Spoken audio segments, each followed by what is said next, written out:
తీరుతున్నది.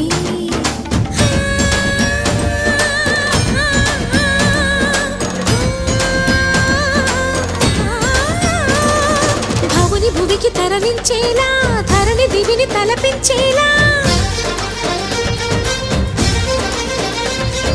రసతరంగిణి లీలా ఎదిని నృత్య రతుని చేయగలిగే